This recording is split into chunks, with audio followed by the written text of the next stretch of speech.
بسم اللہ الرحمن الرحیم۔ السلام علیکم، میں ہوں آفتاب پھامبڑا اور آپ دیکھ رہے ہیں پھامبڑا ٹی وی۔ ہم اکثر اوقات اپنے قومی معاملات کو زیر بحث لاتے ہیں اور عالمی معاملات کے اوپر ہم اپنی نظر نہیں رکھتے ہیں۔ ہمیں چاہیے کہ ہم اپنے معاملات کو بھی ڈسکس کریں اور عالمی معاملات جو ہیں، جو عالمی تناظر میں جو واقعات ہو رہے ہیں ان کو بھی ڈسکس کریں۔ اس وقت چائنا دنیا کی ابھرتی ہوئی فوجی اور معاشی طاقت ہے۔ گورباچوف جو روس کے صدر رہے، جنہوں نے پیریسٹرائکا ایک بک لکھی جس کے بعد وہ روس کو متحد رکھنے میں ناکام ہو گئے اور روس کی ریاستیں آزاد ہو گئیں اور روس USSR سے رشیا یا روس بن گیا۔ اس کے بعد امریکہ دنیا کی واحد سپر پاور کے طور پر سامنے آیا اور اس نے تمام دنیا کے معاملات کو اپنے مفادات کے لیے استعمال کیا اور انہوں نے اپنی مرضی سے UN کو اور دنیا کو چلانے کی کوشش کی، جس میں وہ کافی حد تک کامیاب بھی ہوئے۔ لیکن چند سال سے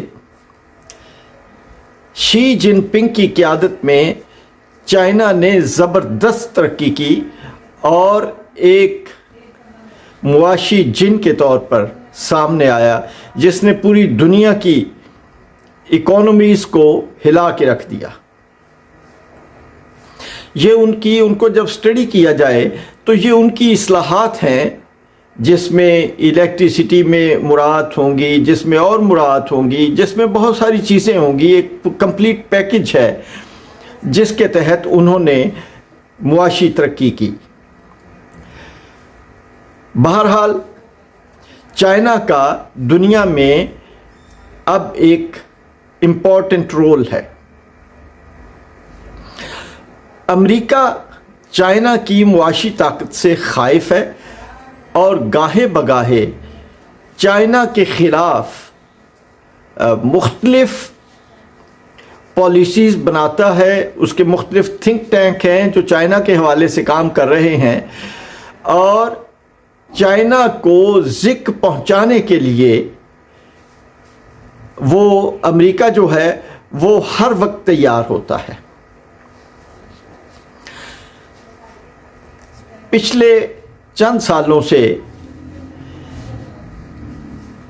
پاکستان، ایران، چائنا یہ ایک گلوبل، اور روس بھی، رشیا بھی، یہ ایک گلوبل اتحاد کی صورت میں سامنے آ رہے ہیں۔ یہ باقاعدہ اتحاد تو نہیں ہے لیکن ایک ڈھیلا ڈھالا سا اتحاد موجود ہے جس میں تمام ممالک کے جو مفادات ہیں وہ مشترک ہیں۔ امریکہ اس کو اپوز کرتا ہے۔ امریکہ نے پاکستان کو پریشرائز کیا اور یہاں پہ عمران خان کی گورنمنٹ جو اس بلاک کے بننے میں معاون ہو سکتی تھی، اس گورنمنٹ کو ہٹوا دیا اور اس کی جگہ پہ انہوں نے اس گورنمنٹ کو اقتدار دلایا جو گورنمنٹ امریکن پالیسیز کو ٹو کرتی تھی۔ وہ گورنمنٹ کے آنے کے بعد وہ چائنا سے دور ہو گئی اور امریکہ کے قریب ہونے کی کوشش کی۔ لیکن ایک بات بڑی امپورٹنٹ ہے کہ جو غلام ہوتا ہے وہ ہمیشہ غلام ہوتا ہے. وہ ایک اچھا غلام ہو سکتا ہے, وہ آقا نہیں ہو سکتا. ہماری جو موجودہ گورنمنٹ ہے یہ امریکہ کی غلام تو ہو سکتی ہے, امریکہ کی پٹھو تو ہو سکتی ہے, امریکہ کی پالیسیز کو بڑھاوا تو دے سکتی ہے, لیکن امریکہ کے برابر بیٹھ کے بات نہیں کر سکتی, چونکہ ان کو پبلک سپورٹ حاصل نہیں ہے. یہ امریکہ نے چائنا کے خلاف یہ ایک سٹیپ بڑی کامیابی سے لیا, لیکن پاپولر سپورٹ عمران خان کے ساتھ رہی, جو چائنا, رشیا, پاکستان اور ایران کا بلاک بنانے کے لیے کوشاں تھا. پبلک نے اس کے سٹانس کو سپورٹ کیا اور عمران خان ایک بہت بڑا لیڈر بن کے ابھر کے سامنے آیا. اب جو امپورٹنٹ بات ہوئی, جو انسیڈنٹ ہوا کہ چائنا میں کووڈ-19 کے حوالے سے ہنگامے شروع ہو گئے. اب وہ کووڈ-19 کے لیے اگر وہ ہنگامے تھے یا وہ جلوس تھے یا وہ احتجاج تھے تو وہ وہاں تک محدود رہنے چاہیے تھے, لیکن اس کے اندر جو نعرے لگے وہ شی جن پنگ کے خلاف بھی نعرے لگے کہ ہم کسی کو ہمیشہ کے لیے اپنا صدر تسلیم نہیں کر سکتے, یا اور شہری آزادیوں کے لیے نعرے لگے. اس کے خلاف چائنا کی پولیس ایکٹیو تھی, ان کی سیکیورٹی فورسز ایکٹیو ہیں, انہوں نے فوری طور پہ اس کے اوپر قابو پا لیا اور وہ مکمل طور پہ وہ جو احتجاج تھا وہ ختم ہو گیا. اصل میں ہوا یہ ہے کہ یہ تقریباً چند ماہ پہلے کی بات ہے کہ شی جن پنگ جو چائنا کے صدر ہیں یہ ایک دم منظر سے یا پریس سے یہ باہر ہو گئے, پریس سے غائب ہو گئے. امریکہ نے اور یورپ نے یہ مہم شروع کر دی, یہ پروپیگنڈا شروع کر دیا کہ جو شی جن پنگ ہیں ان کو ہاؤس اریسٹ کر دیا گیا ہے. حالانکہ ایسا نہیں تھا. ان دنوں میں چائنا کی جو ایک اسمبلی ہے یا چائنا کیا ایک ان کا پارٹی کا, کمیونسٹ پارٹی کا ورکنگ گروپ ہے, اس کی میٹنگ ہو رہی تھی اور اس میٹنگ میں بہت سارے فیصلے ہو رہے تھے, جس میں ایک فیصلہ یہ ہوا کہ چائنا کا صدر جو ہے وہ اس کی کوئی میعاد عہدہ نہیں ہے, وہ جب تک چاہے صدر رہ سکتا ہے, یا جب تک کمیونسٹ پارٹی اس کو ہٹائے نہ وہ صدر رہے گا, اور اس کی میعاد عہدہ کوئی 4 سال 5 سال یا 2 سال جتنی بھی ہے وہ نہیں ہے. ایک تو یہ ہوا, اور پھر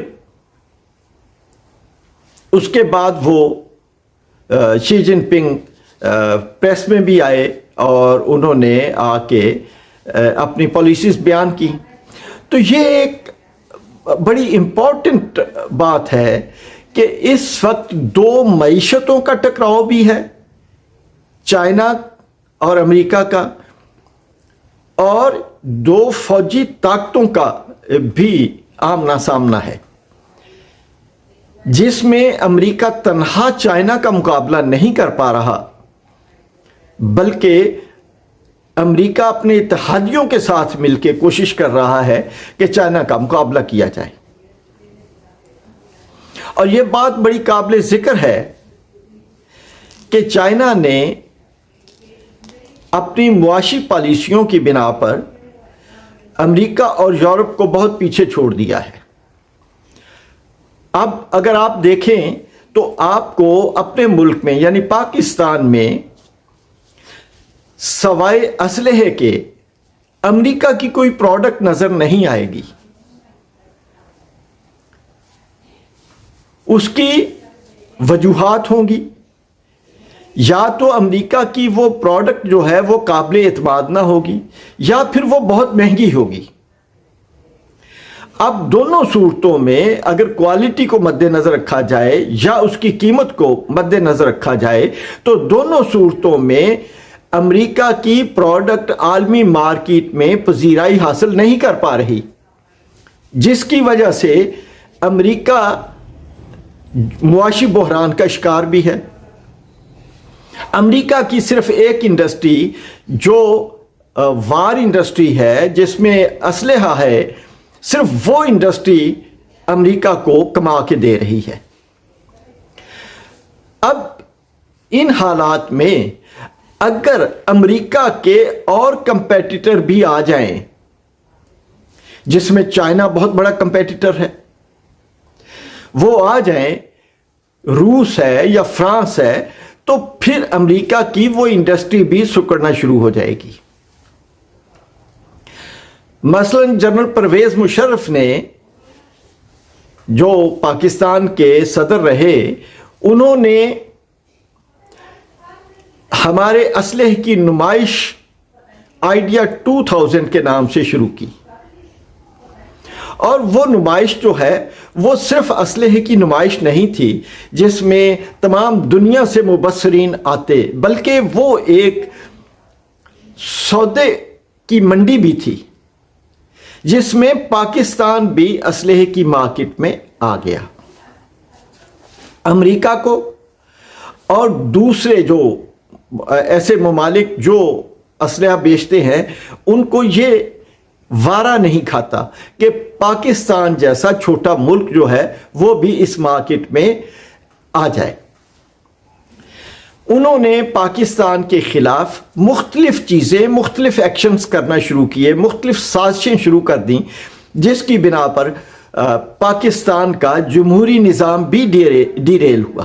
ہم تمام نظام کو ان تمام چیزوں کے ساتھ منسلک پاتے ہیں. یہ نہیں ہو سکتا کہ ہم کہیں کہ نہیں وہ چیز اور ہے اور یہ ہمارا معاشی سسٹم یا یہ جو موجودہ معاشی صورتحال ہے یہ کوئی اور وجہ سے ہے. نہیں، یہ تمام چیزیں کنیکٹڈ ہیں ایک دوسرے سے.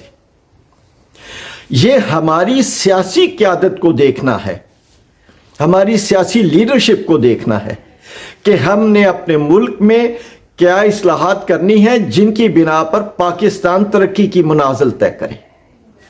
اور ان تمام چیزوں کا حل میں پھر بتاتا ہوں کہ صرف الیکشن ہے. اجازت چاہوں گا. اللہ حافظ.